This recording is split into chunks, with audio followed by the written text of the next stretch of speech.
I don't want to say that I'm like Nostradamus.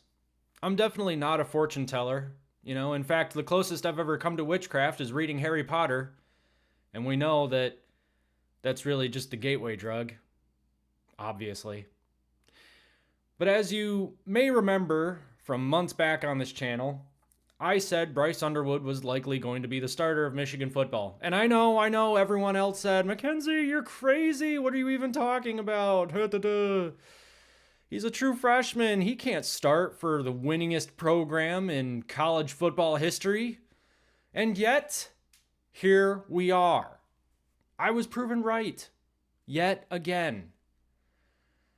In something that I think everyone, including your blind grandmother, could see coming. Bryce Underwood has been named officially the starter of Michigan football. He will start the game against New Mexico. And before we get into it and talk about some of the starters that Sharon Moore named in his press conference, along with some of the interesting moves on the depth chart, particularly with the offensive line and at quarterback. This one kind of shocked me a little bit, not going to lie. We'll get into it in just a second. First, check this out. I mean, that's just a perfect picture. I love it. That's great. That's just hilarious. Poor Ryan Day. Touchdown, Wolverine! Yeah, so we'll get into what Sharon Moore said about the offense here in just a second. First, I want to get to our sponsor. Today's episode is sponsored by us.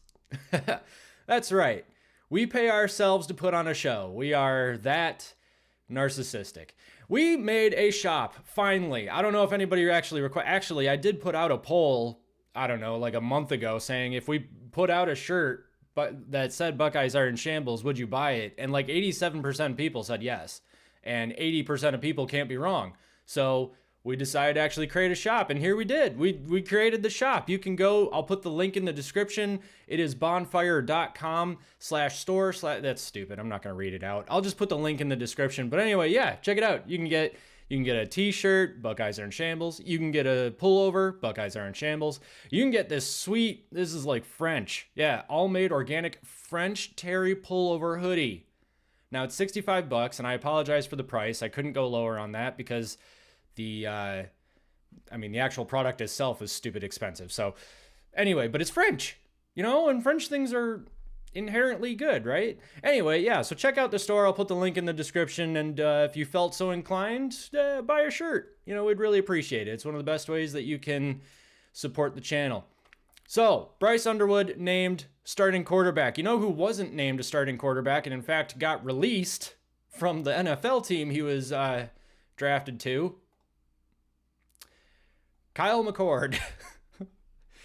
I have nothing against Kyle McCord personally. Being a Michigan fan, I do appreciate that he threw those two interceptions. One caught by Will Johnson, the other by Rod Moore to beat Ohio State in 2023. And I do think it's really funny, though, that Ohio State fans gave him such crap after transferring to Syracuse, and then he gets drafted higher than Will Howard anyway. You can thank Michigan for that, or at least Will Howard's performance against Michigan. And I think you could say that Kyle McCord had a better game against Michigan than Will Howard. I mean, that's almost obvious given the final score of both games. But unfortunately, Kyle McCord has been released by the Eagles. I'm going to chuckle a little bit because of the crowd that said that he was better than J.J. McCarthy, who is, in fact, from what I understand, possibly starting for Minnesota this season. I don't think that's been confirmed, but, he seems like a nice guy, so that sucks for him. But in any case, let's get to the actual point of the video, in that Sharon Moore has named Bryce Underwood the starting quarterback. This from Brandon Carr on All About Ann Arbor. Michigan football head coach Sharon Moore breaks down the process behind naming Bryce Underwood as starting quarterback. Now, I don't want to assume, because you know what assuming does. Makes an ass out of you and me. I think we all knew that. But I'm going to go out on a limb here and say that a part of that process was realizing that Bryce Underwood was just way better than all the other quarterbacks. I think he's just that good. So let's get into it here. Michigan Wolverines head coach Sherrone Moore has officially named true freshman Bryce Underwood as Team 146 starting quarterback. The news broke on Sunday, but Moore made it official on Monday during his Week 1 press conference in Ann Arbor. He says, quote, "Yes, Bryce Underwood will be our starting quarterback. I'll confirm that. He's earned the opportunity. It was not given to him." I'm glad that he specified that it was earned and it wasn't given to him, because I'm sure a lot of people were wondering, was there some guarantees with the NIL situation, like, come to Michigan and we'll guarantee that you start year one. Here's the thing. I don't think anybody on Michigan's depth chart as far as quarterback is concerned had a shot, had a snowball's chance in Los Angeles at winning that job over Bryce Underwood, unfortunately. Unfortunately for them, I should say. Bryce Underwood, I have a feeling, is going to be very good. But here's where things get a little interesting, a little twisty, if you will. Sherrone Moore praised the competition at quarterback during camp, noting that other players, including Jaden Davis, had strong performances. He said, quote, "I really thought Jaden Davis has really come a long way and is taking the next steps. He'll be the number 2 quarterback behind him, and he's done a really good job." So that's the depth chart. That's number 1 and 2 right there. I mean, you can 3 through 5 or whatever too, but Bryce Underwood, your starter. Jaden Davis is your second stringer. Now, what does that tell us? I tweeted about this, but I'll say it here too, because obviously that's the point of creating content. Jaden Davis, the fact that he got the number 2 position, Sherrone Moore says that he's doing a lot better. He's really taken some next steps. Jaden Davis is a sophomore. I think he redshirted at one point, so he's like a third-year sophomore, I want to say. In any case, he's got time. Okay, so he could develop into being a really strong backup quarterback, actually. And he's been there for a little bit longer. He's been there longer than Bryce Underwood. So he knows Sherrone Moore, at least. He knows at least that part. He's familiar with the program. The thing is that Jaden Davis's throwing motion is kind of whack. He takes a really long time to release the ball, and unfortunately, he also puts the ball kind of like behind his back a little bit while he's releasing or into that throwing motion. So it really does increase the amount of, or the chance of a strip sack, which not good. Sherrone Moore saying that he's really taken the next step. That's really good. I mean, it is entirely possible that Jaden Davis has seen a lot of progress and has made enough progress that Sherrone Moore actually trusts him with that number 2 position, especially since coming out of Big Ten Media Days, we heard Mikey Keene talk, or maybe that wasn't Big Ten Media Days, that was something else, but Mikey Keene had said that he does expect to play this season, which I feel like means that he expected to get that number 2 position at least. If not the number 1 position, then the number 2 position. Now, he had been dealing with injuries. It wasn't necessarily, he's not a bad quarterback. He had just been dealing with some injuries. So if he's healed up enough and the competition was actually, a good, solid competition and Jaden Davis won it, then fantastic. That's fantastic news. But I have a kind of a sneaking suspicion that the reason Jaden Davis has been named the number 2 quarterback is because Mikey Keene is a little bit more injured than he let on, and Jake Garcia is, unfortunately, unplayable. Davis Warren is obviously still injured himself, much to the chagrin of fans everywhere, I'm sure. And although I'm certain Ohio State fans will be happy to see Davis Warren on the bench since, he beat Ohio State. But in any case, I have this suspicion that maybe the depth chart on quarterback isn't exactly where we want it. Sherrone Moore seems to be fairly confident in it. The problem is that Sherrone Moore also was confident in Davis Warren and Alex Orji last season, specifically Alex Orji. And Alex Orji actually just got benched I think he's at UNLV now. He got benched a couple of drives into the game, and the subsequent drive, the backup came in and scored UNLV's first points of that game. I think they were playing Idaho State this past weekend. So not exactly great news for Alex Orji, and not exactly great news for Sherrone Moore, who was hyping him up last season. But, maybe Sherrone Moore's kind of learned from that, and he's only hyping up players who deserve to be hyped. You kind of got to read between the lines with some of the things that coaches say about their players. But it could also be, and I'm hoping this is the case, it could also be that Jaden Davis did genuinely impress in camp. That would just be a really awesome thing. Now, about the starting lineup for the O-line. The news of Bryce Underwood starting, so this is from Trent Noop. I think I pronounced that right. I don't know where it's from. Michigan Wolverines on Sports Illustrated. There you go. The news of Bryce Underwood starting wasn't a shock to Michigan fans. Well, I think that's... I don't know if that's necessarily true, because I called it like 2 months ago and people called me nuts for saying he's a true freshman, he's going to start. Like, I'm just saying. But there might be a changeup on the offensive line that wasn't as expected. On Monday, head coach Sharon Moore revealed that the starting offensive line for the home opener against New Mexico would be from left to right. You have Evan Link at left tackle, Giovanni El Hadi at left guard, Greg Crippen at center, Brady Norton at right guard, Andrew Sprague at left tackle. Right tackle. Good Lord. I know things. Going into fall camp, it appeared that Nathan Afobe was going to cement himself as the starting right guard, but as time moved on, the Cal Poly transfer earned the right to start in year one at Michigan. Moore confirmed that Afobe was going to be in the mix at guard, but he would play as backup. Sharon Moore also noted that five-star freshman Andrew Babaloa was having knee surgery and would likely miss the entire 2025 season. That's a big blow to depth, but he's not the starter. Babaloa was never going to be the starter, but that is definitely a problem for Michigan's depth at left tackle. They do have some players that they can kind of shimmy around and put together sort of a makeshift line, and I don't necessarily, I mean, they've said that the depth on the offensive line is actually not bad, that they've got 10 to 12 guys that they'll be kind of moving in and around the offensive line. I'll put up some of these highlights of these players. Here you go. While we're hanging out talking about this.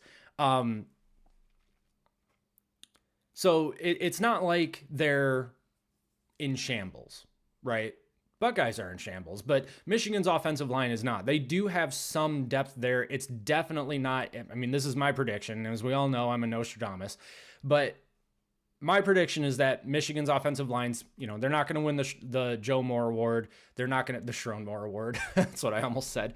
They're not going to win the Joe Moore. They're not going to maybe even come close, but they will be a solid offensive line. I just think that the depth isn't necessarily there to put them in a position to actually win that award or be the offensive line of past teams. But that in no way means that they're in a problematic position. I think that there's still enough there that if they get things gelling quickly, they do have a shot at beating Oklahoma. I think they have a pretty solid shot at beating Oklahoma.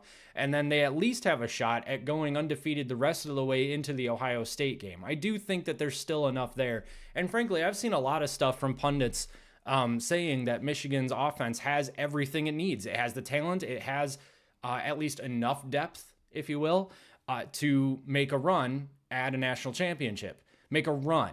Okay, that means get into the playoffs and maybe win a game or two. All right, that doesn't necessarily mean going, 15-0 undefeated, or I guess it would be 16-17, whatever.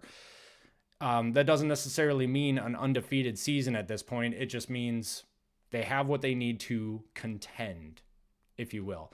Now, I knew I wasn't going to have enough content for a half-hour show, so let's get into some of your comments about it. Because a lot of people commented on our post about Bryce Underwood being named the starter. So let's get into a couple of those here. User UQ, I'm not reading that.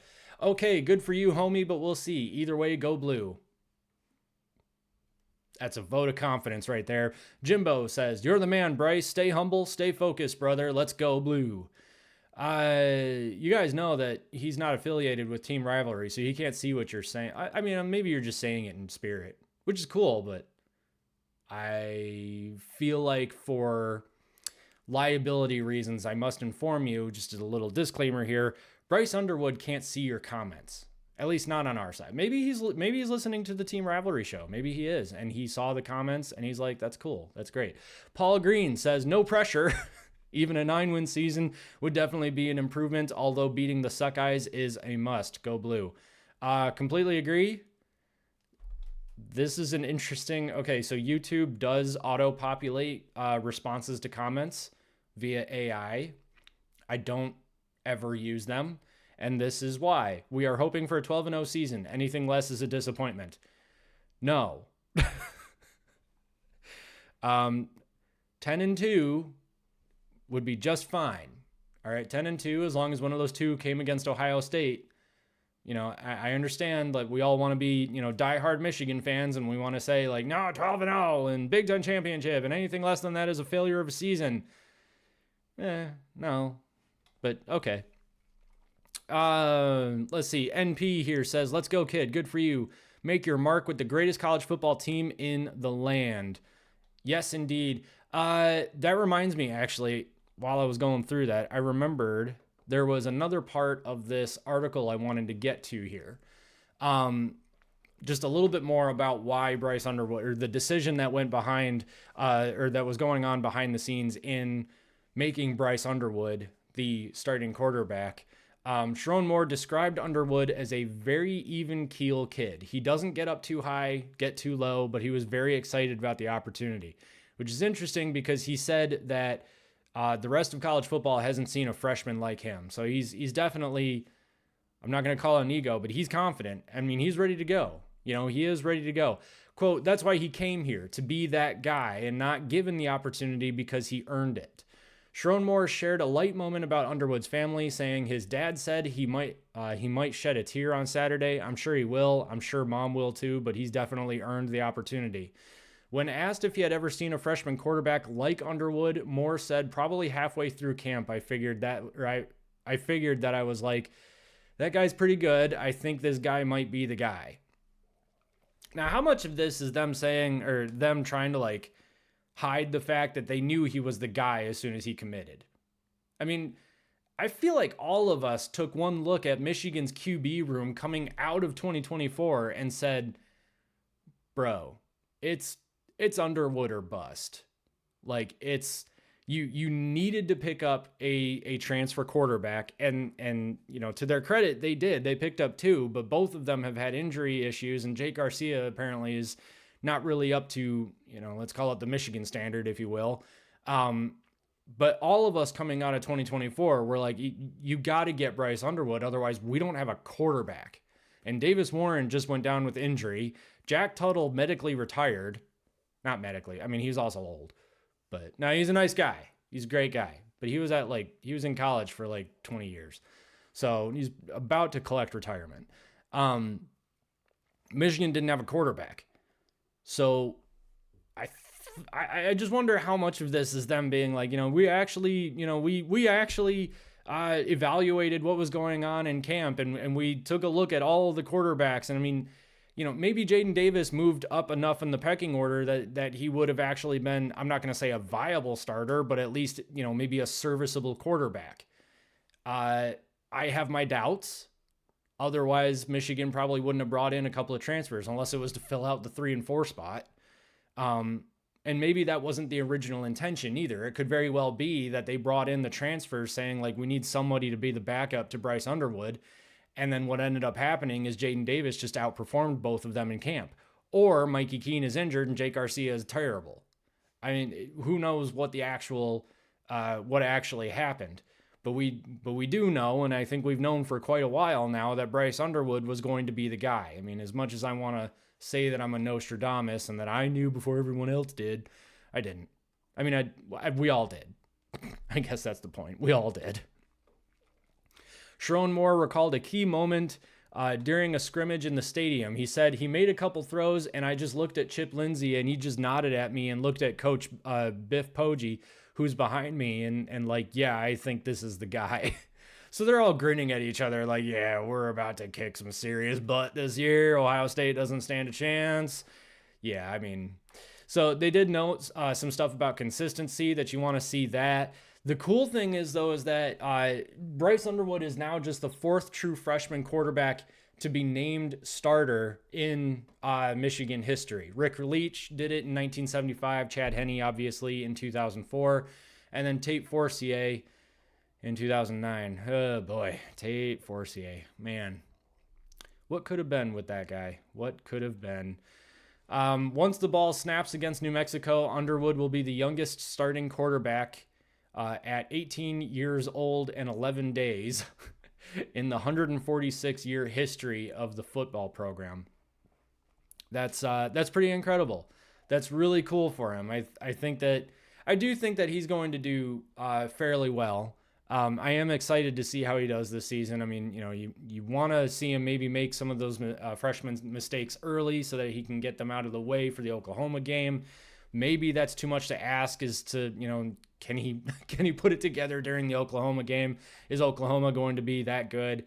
But, Oklahoma, what I've heard about them is that their offense is really something to be reckoned with. But hey, so is Michigan's defense. So who knows? Let's get to a couple of more chats here. Running out about 21 minutes here. Let's go to, so we put out this Oregon video. And the response, so it was a look back at Oregon's 2024 season, and the response was very interesting. The response was either really good or really bad. And this is a good example of that. Cisapanchik. Where are you guys coming up with these names? I don't get it. What a crap talking video from the fan of a team that we beat and didn't make a splash in 2024. So, are we not allowed to make videos because we're Michigan fans? We're only allowed to make videos if Michigan does well, apparently. I think that's what he's saying. Funny how we took the conference title our first year. I don't think it's funny. I think you guys were just the best team in the Big Ten.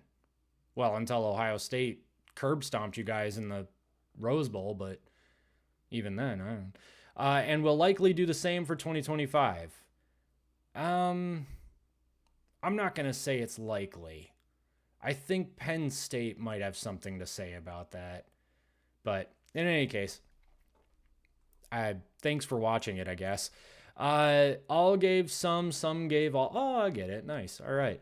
Not what I was expecting, but as a Duck fan, I still think you summed up the season accurately. We both hate Ohio, so I think the enemy of my enemy scenario applies here. Go Ducks! And then he puts in 5 duck emojis. Yes. So, yeah, agreed. Ducks and Wolverines unite against the poison nuts from Ohio. Cliff coming in hot with those Ohio State put downs. I like it. Yeah, the enemy of my enemy is my friend. Yeah, I mean, as long as we're not playing Oregon, I'm definitely going to take Oregon over Ohio State any day. I mean, when they played in 2022, I was rooting for Oregon the entire time. It was, that was a good game too. Noah Vedral, he went off. Stephen Hermanson said, no fans are questioning Lanning, only trolls. He's an amazing coach. I completely agree. So... okay. Let's take one from, let's see. Is there a good one here? Urban 7-0 against Meat Chicken with Ohio State. Meat Chicken? All right, anyway. Mohio. You can't even see it on the screen. Here we go. Urban Crier. This is my Urban Crier video. He says, look at this idiot defending the indefensible. Me or Urban, dude? Me or Urban? Let's do this last one here, and then we'll call it a pod. Jay Switelski says, Justice Haynes has 2 years of eligibility left, and Jordan Marshall was redshirted, so he still has 4 years of... Oh, okay, cool.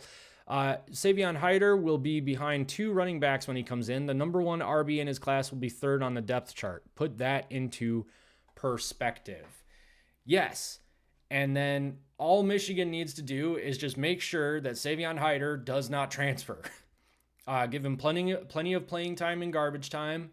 Let Jordan Marshall and Justice Haynes do their thing for the next 2 years. Come year 3, Jordan Marshall will be the starter, and then Savion Hyder will have 2 years of eligibility left as the backup.